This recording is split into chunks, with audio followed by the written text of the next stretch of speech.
Vamos falar um pouquinho, pessoal, do efeito cômputo, tá? Vou fazer um panorama para vocês. Vocês podem pensar, então, a teoria quântica, eu falei que a teoria quântica começou muito antes de 1925, né? O efeito fotoelétrico é 1905. Aí você poderia pensar assim, poxa, mas por que Einstein estava tão relutante com a teoria quântica se ele deu uma grande contribuição para a teoria quântica? Você tem que notar que o efeito fotoelétrico, pessoal, ele fala de quantização da energia, tá? Quantização da energia, não tem nada a ver com a partícula ser quântica. Ele está dizendo o seguinte, a energia é quantizada. Então, o Einstein está muito claro na cabeça dele, para ele a energia era quantizada. As coisas começaram a mudar mesmo com os experimentos do cômputo. Então, vamos falar um pouquinho sobre o efeito cômputo. Cômputo, falando um pouco do cômputo, né, ele ganhou o Prêmio Nobel de Física em 1927 pela descoberta do efeito que leva o seu nome, efeito cômputo. Tá? Ele está aí, entre aspas, né, chamado efeito cômputo de diminuição de energia de um fóton de raio-x, e aí está falando, usando o termo foco de raio-x ou de raio gama, quando ele interage com a matéria. Então, é bastante interessante, né? Então, vamos lá. Então, em 1923, o que o cômputo fez? Ele fez um experimento, aqui tem uma fonte de raio-x, essa fonte. Essa fonte, ela é a base de molibdênio, desse elemento químico, da tabela periódica, é um molibdênio radioativo, e ele é colimado, tá aqui, ó, ou seja, esse molibdênio, ele emite raios gama, ou, no caso, emite raio-x, tá? Raio-x. Ele é colimado, e aqui tem um alvo de grafite, um alvo de carbono, tá? Grafite, carbono, é um alvo de carbono. Então, ele bate e ele é espalhado. Pode ser espalhado em diversas direções. Inclusive, pode até voltar, né? Tem aqui detectores, que é um cristal que detecta o raio-x, né? Se o raio-x chega no cristal, ele brilha, ele faz alguma coisa, tá? Então, nós temos aqui um ângulo de espalhamento, tá? Tudo bem? Então, até aí, é um experimento simples de espalhamento de raio-x monocromático vindo de uma fonte de molibdênio. A fonte de molibdênio é usada porque ela gera raio-x, tá? É por isso que se usa o molibdênio, porque ela gera raio-x com determinada frequência. E aí, os resultados observados pelo cômputo foram bastante interessantes. O cômputo, ele analisando os ângulos de espalhamento, ele percebeu que aparecem dois picos, né? Dois comprimentos de onda surgem na radiação espalhada. Detalhe, mesmo com a radiação sendo monocromática. Tá? Note, a radiação ela é monocromática, ou seja, ela é um comprimento de onda só que depois que ela é espalhada, aparecem dois comprimentos de onda. Então, isso intrigou um pouco o cômputo.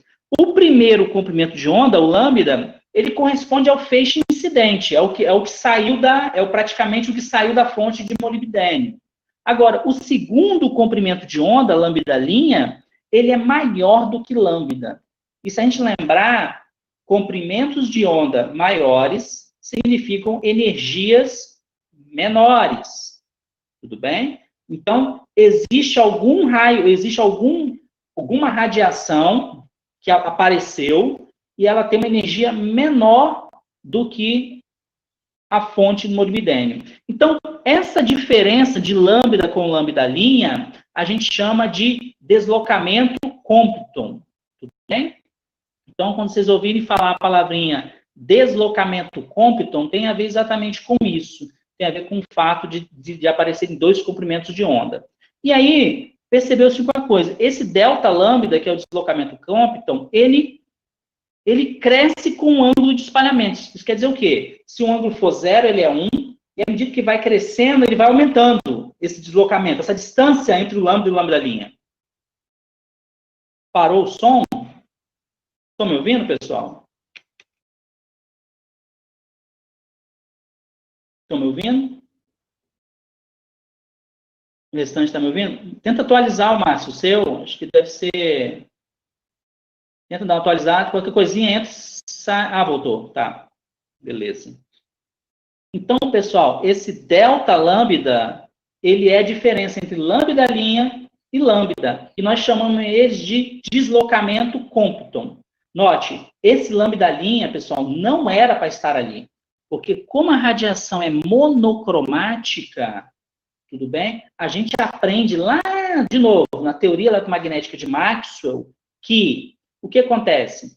A radiação, quando ela incide num alvo, ela não muda o seu comprimento de onda. Seria equivalente, pessoal, dizer o seguinte, olha, você emite luz azul em algum objeto e essa luz azul bate no objeto e vira luz vermelha. Em que lugar vocês já viram isso na física? Isso não existe. Entendeu? A luz azul bate no objeto e ela continua sendo azul. Ela não bate no objeto e vira luz vermelha. É mais ou menos isso que está querendo dizer aqui. Porque o comprimento de onda da luz vermelha é maior que o comprimento de onda da luz azul. Então, é exatamente esse caso. É como se eu incidisse, jogasse sobre o alvo luz azul e saísse luz vermelha. Um exemplo disso, por exemplo, é a cor do céu, né? Por que o céu é azul? O céu é azul porque a luz branca vem e as partículas que estão na atmosfera, pessoal, espalha essa luz branca. Aí, qual é a luz que é mais espalhada? A luz mais espalhada é a azul. Por isso que o céu é azul. Mas a luz azul, ela continua sendo azul, apesar dela ser espalhada. Porque ela é um dos componentes da luz branca. Ela não deixa de ser azul. Então, isso era intrigante, por exemplo, porque na teoria eletromagnética de Maxwell, dizia que se uma luz fosse espalhada, ela não trocava de cor. E aqui o que está acontecendo é isso, é como se a gente jogasse sobre algum objeto luz azul e ela tornasse luz vermelha. Do outro lado saísse luz azul e luz vermelha. Tá? Então, aqui está enfático, ó, a presença de lambda linha não pode ser explicado pela teoria clássica da radiação. Então, aquilo que vocês estudaram lá em eletromagnetismo não explica isso aqui. Apesar de funcionar em muitas situações, não explica esse caso. Então, nós temos que buscar uma nova solução. Então, o que o Compton fez? Ele começou a analisar isso em diferentes ângulos, né? Aqui nós temos a situação... Então, nós temos aqui a fonte de raio-x, temos aqui a fonte de raio-x, e aí essa fonte de raio-x, ela tem uma energia de 17 mil eletrovolts, e o comprimento de onda dessa fonte de molibdênio é 0,07709 nanômetros. Vamos só nos lembrar que a luz visível vale 700 nanômetros, por aí. Tá? Então, esse comprimento de onda aqui é 10 mil vezes menor que o comprimento de onda da luz visível, né? Ou seja, é bem pequeno, porque é raio-x, tá? O comprimento de onda é bem pequeno. Então, olhando aqui o desenho, ele está pequenininho, mas aqui tem a fonte. Isso aqui é a fonte, tá? Aqui é a fonte. Aí dispara. Aqui é o alvo de carbono, esse pequenininho aqui, tá vendo? Esse pequenininho é o alvo de carbono. Então, pode acontecer do raio-x passar direto. Ó. Se ele passa direto, ele bate aqui no cristal e é detectado. Se ele passou direto, foi porque ele não encontrou nada. Quando ele não encontra nada, o que o Compton percebeu, ele encontrou um picozinho assim, ó, tá vendo? Correspondendo àquele comprimento de onda. Só que o que acontecia? Ele agora trazia o detector para cá, ó, 45 graus, tá vendo? Quando ele chegava no 45 graus, ele detectava alguma coisa, ou seja, tinha aqui raio-x espalhado em 45 graus, ou seja, tinha raio-x espalhado no zero, quando ele ia para 45 graus, tinha também raio-x espalhado em 45 graus, aí ele detectava. Só que quando ele detectava, ele via o seguinte, opa, peraí, tem duas coisas aqui, né? Tinha dois picos, ou seja, dois comprimentos de onda muito próximos, que talvez nem dava para identificar. E aí ele falou assim, não, peraí. Então, aí ele rodava o detector para cá, aqui é qual? Aqui é 90 graus, ó, que é um ângulo reto praticamente, né? 90 graus, e olhava aqui e falava assim, opa, peraí, encontrava raio-x também espalhado aqui. E aqui ele encontrava, ó, dois picos bem separados um do outro. E se ele jogasse o detector mais para baixo aqui, ó, nessa direção, seria já 135 graus, ó, isso aqui tudo, 135 graus, ele também achava os picos, achava dois grandes picos aqui bem afastados, ou seja, dois comprimentos de onda. Então, esse era a questão, né? Tinham dois comprimentos de onda. Um era exatamente esse valor, e o outro era um valor maior do que esse. Então, olha só.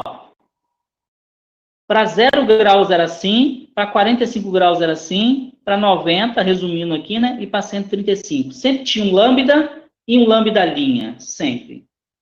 Pegando o caso específico de 90 graus, o lambda linha era exatamente de 0,0731 nanômetros. Maior do que o da fonte, né? Que era esse aqui, ó. 0,709, 0,0709. Então, fazendo a diferença, olha aqui, ó, pegando o maior comprimento de onda que apareceu, o novo, 0,0731 menos 0,0709, dá isso aqui, ó. Essa é a diferença, esse é o deslocamento cômputo. Então, tinha que explicar isso, né? De onde estava vindo isso. Então, a conclusão que eles chegaram? Olha só que interessante. O cômputo resolveu tratar o fóton, ou seja, o raio-x. O Einstein falou que o raio-x, que a luz era composta, a energia da luz era quantizada. A energia da luz vinha em quântons de luz. Então, a energia era quantizada. O cômputo foi além. Ele resolveu tratar o fóton como uma partícula. E uma partícula que poderia interagir com o elétron. Então, olha só, a energia seria quantizada dessa maneira, e o momento, a quantidade de movimento do fóton daria por essa maneira. Ou seja, seria a constante de Planck dividido por lambda. Então, o que acontece? O fóton incidente, ele colide com o elétron livre do átomo espalhador. Então, o que acontece? Acho que tem a figura aqui, deixa eu ver no próximo. Olha aqui, ó. Tem aqui o átomo, o núcleo de carbono, e aqui tem um elétron. Ó. O fóton vem, e o que acontece? O fóton colide com o elétron, aí ele é espalhado, e o elétron é ejetado. Então, o fóton, ele se comporta como se fosse uma partícula. Ou ele é uma partícula, então ele troca energia e momento com o elétron, porque isso não acontece numa colisão lá de espalhamento. E o que acontece quando o fóton, esse fóton, ele cede energia para o elétron? Quando esse fóton cede energia para o elétron, a energia dele diminui. Se a energia dele diminui, o comprimento de onda dele aumenta.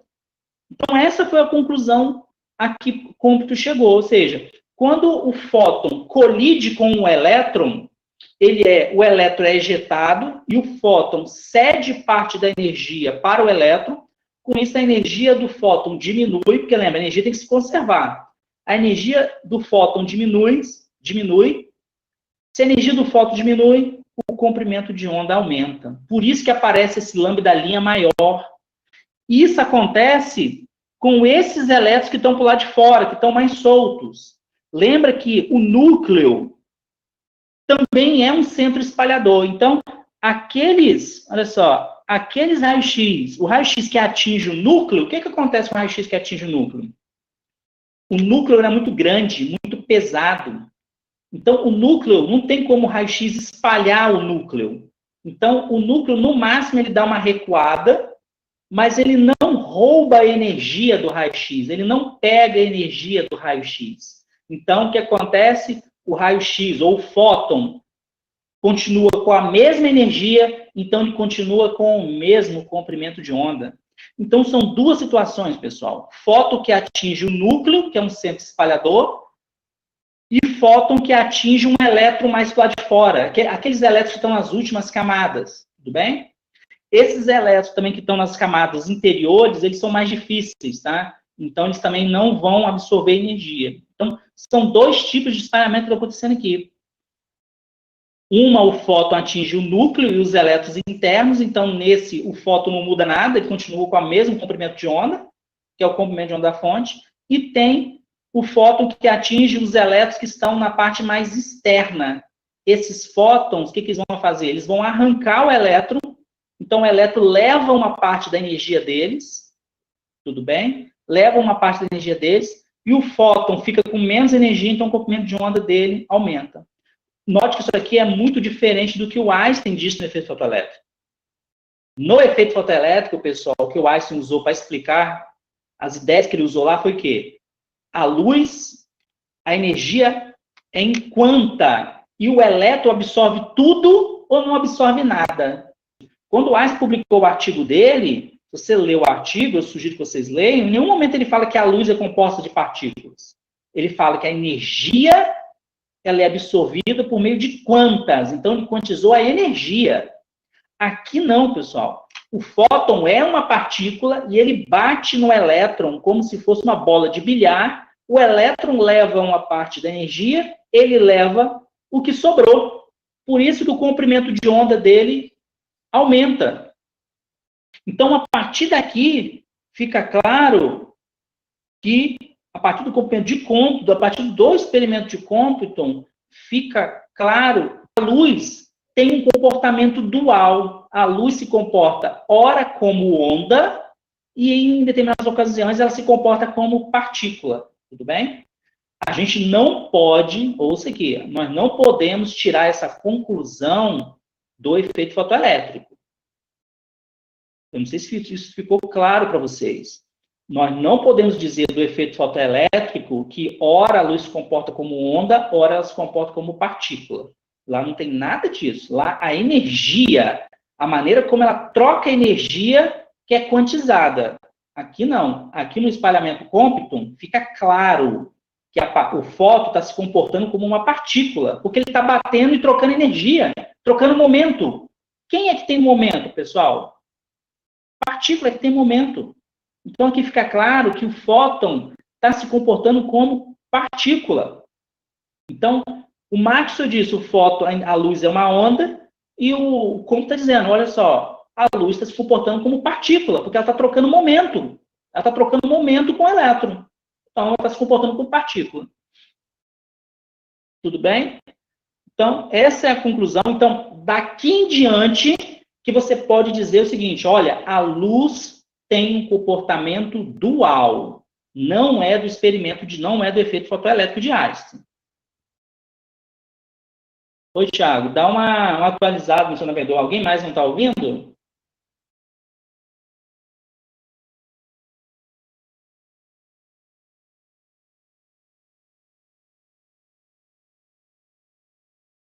Thiago, dá uma atualizada no seu... Qualquer coisinha não conseguir, entra e sai de novo. Quer dizer, sai e entra de novo. Já está. Bem? Então, pessoal, preste atenção. Né? Não é do efeito fotoelétrico que você vai dizer que a luz tem um comportamento dual. É a partir do espalhamento Compton, tá? Dos trabalhos de Compton. Então, aqui, espero que tenha ficado claro aqui, né? Existem dois tipos de espalhamento, um é feito pelo núcleo, outro é feito pelos elétrons. O espalhamento, né? O lambda da linha, ele vem do espalhamento aqui dos elétrons, tá? O que a gente poderia fazer, pessoal? Essa constante de Planck que aparece, vamos analisar as dimensões dela. A constante de Planck, se você for olhar, olha lá a equação de Einstein, né? Essa equação aqui, ó.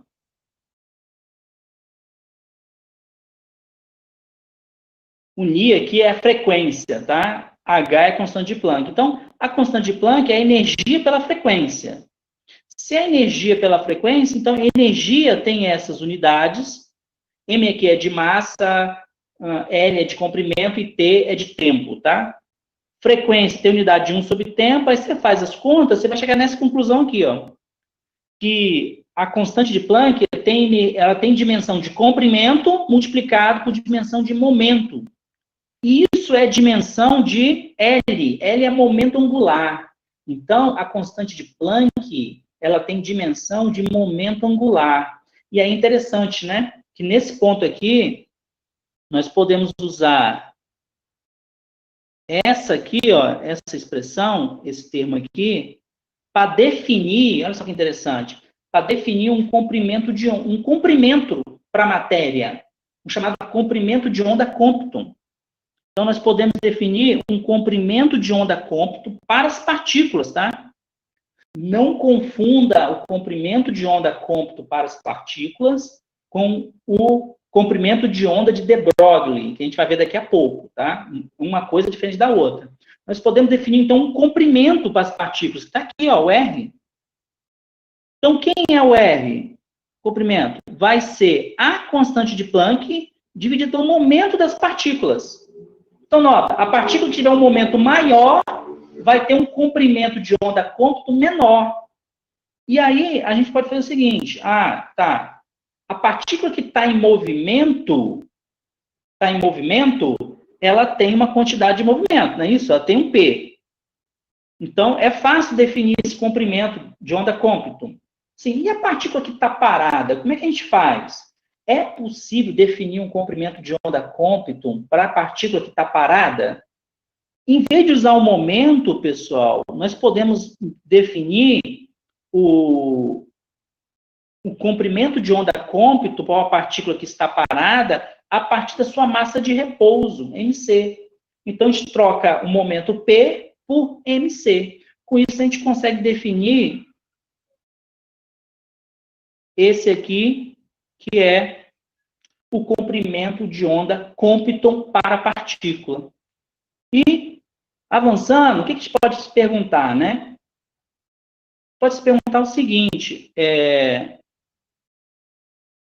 qual é o comprimento de onda de um fóton cuja energia é igual à energia de repouso de uma partícula de massa m? Parece sem sentido essa resposta, mas isso vai ter uma relação com o quê? Adivinha? O comprimento de onda de um fóton cuja energia é igual à energia de repouso de uma partícula, lembre-se, toda partícula tem uma energia de repouso. Eu estou perguntando o seguinte, qual é o comprimento de onda de um fóton cuja energia é igual à energia de repouso de uma partícula de massa m? Então, você faz a conta, olha só. A energia de repouso de uma partícula é mc², a fórmula de Einstein. A energia do fóton, a gente escreve assim, ó, E gama, que é a energia do fóton. E o Einstein diz que a energia de um fóton qual é? Não é Hni? Então, você resolve, ó, olha só. Hni é C por lambda, tá?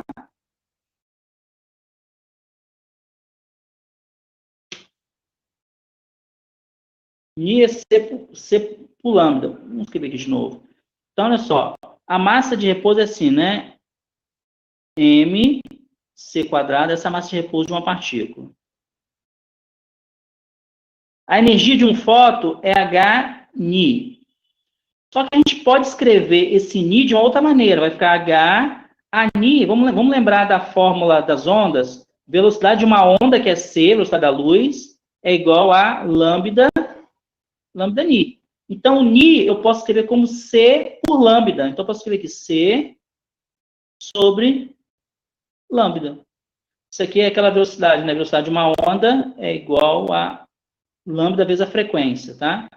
Velocidade da luz a gente chama de C, frequência de uma onda luminosa, ou raio-x, a gente chama de Ni, tá? Essa fórmula é igual a essa. Aí, passando o lambda para o outro lado e a massa dividindo aqui, ó, esse C simplifica com esse quadrado, então aqui embaixo vai ficar m lambda. Então, o que nós vamos ter é isso aqui, ó. O comprimento de onda do fóton, pessoal, ele é exatamente igual ao comprimento de onda Compton das partículas. Então, a resposta para essa pergunta, qual é o comprimento de onda de um fóton cuja energia é igual à energia de repouso de uma partícula de massa m? Ou seja, o valor desse comprimento de onda é exatamente igual ao comprimento de onda Compton das partículas. Se nós fizermos a conta, se nós perguntarmos assim, qual é o comprimento de onda Compton do elétron? Porque não é para partículas? Vamos fazer a conta, ó. No lugar da massa, coloca a massa do aqui no lugar da massa, coloca a massa do elétron. Então, a gente pode fazer algumas adaptações, tá? Então, H, que é a constante de Planck, dividido pela massa do elétron C. Aí, o que você faz? Você multiplica pela velocidade da luz em cima e embaixo, então você fica massa do elétron C ao quadrado, aí vai aparecer um C em cima, você multiplica por 2π, por quê? H cortado, pessoal, que é o que aparece aqui na outra, é igual a H dividido por 2π. Então, nós não fizemos nada, né? Eu só multipliquei por C em cima e embaixo, e em cima eu multipliquei e dividi por 2π para aparecer H cortado. Por quê? M, massa do elétron C ao quadrado, é a massa de repouso do elétron. E a massa de repouso do elétron, ela já está tabelada nos livros. Ela vale 0,511 milhões de electrovolts. Tudo bem? E esse termo aqui, HC, que é H cortado C, constante de Planck C, também está na literatura. Você consegue também obter, ó. É 196,33 milhões de electrovolts multiplicado por femtômetro.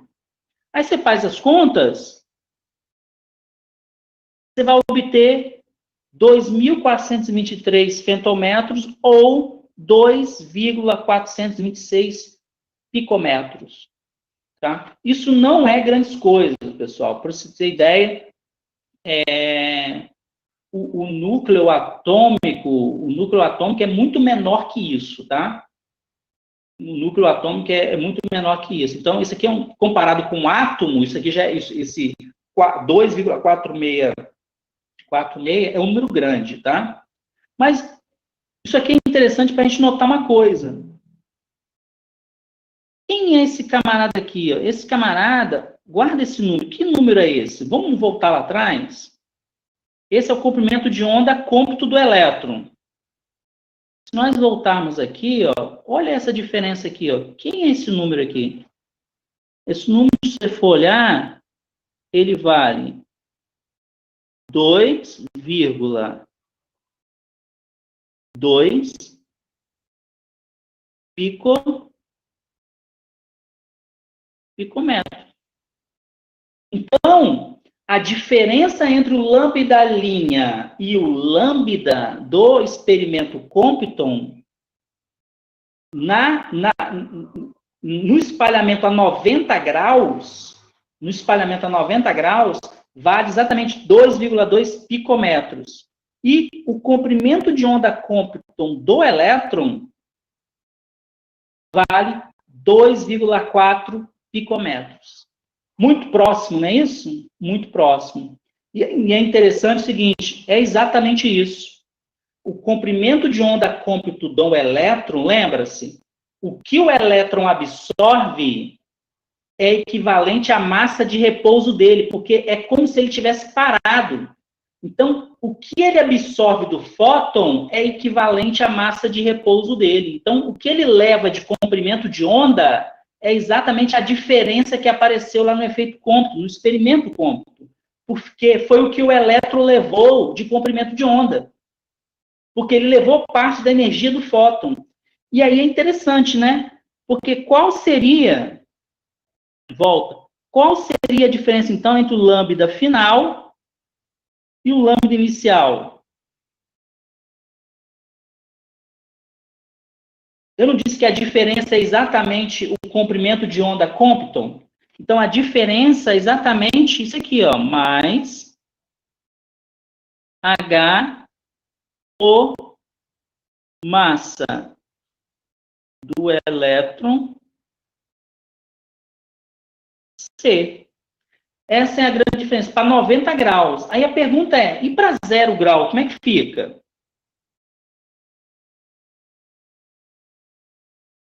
O que acontece em 0 grau?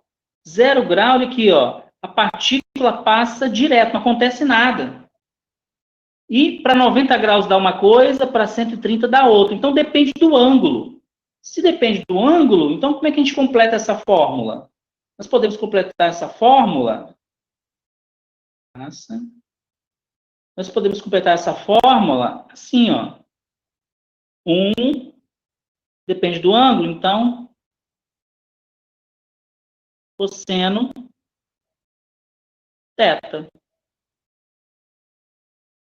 Por quê? Quando θ for 90, cosseno de 90 é 0, fica H sobre MC vezes 1. A diferença é só o comprimento de onda cômputo.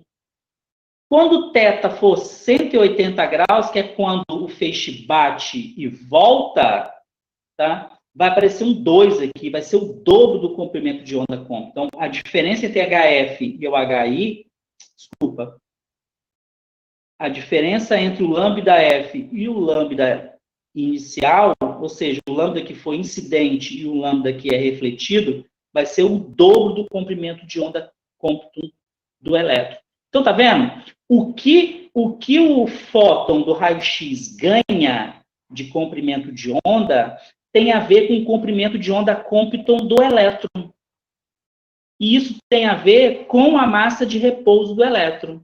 Por quê? Porque o fóton do raio-x está trocando momento com o elétron, como se fosse uma partícula. Então, aqui fica claro, isso aqui é um resumo, né? Aqui fica claro que o fóton do raio-x, ele está se comportando como uma partícula. E é assim, ó, o raio-x vem, o fóton incidente, bate no elétron, ele é espalhado com o comprimento de onda final e o elétron é espalhado também. Se o elétron leva parte da energia, o fóton fica com menos energia. Se ele fica com menos energia, o comprimento de onda dele aumenta. Aumenta de quanto? Aumenta exatamente do valor do comprimento de onda cômputo. Tá? Eu disse para vocês que não confunda comprimento de onda cômputo com o comprimento de onda de de Broglie, que a gente vai ver daqui a pouco. Note que aqui fica claro que, pessoal, existe uma dualidade no comportamento da luz. Ora a luz se comporta como onda, ora ela se comporta como partícula.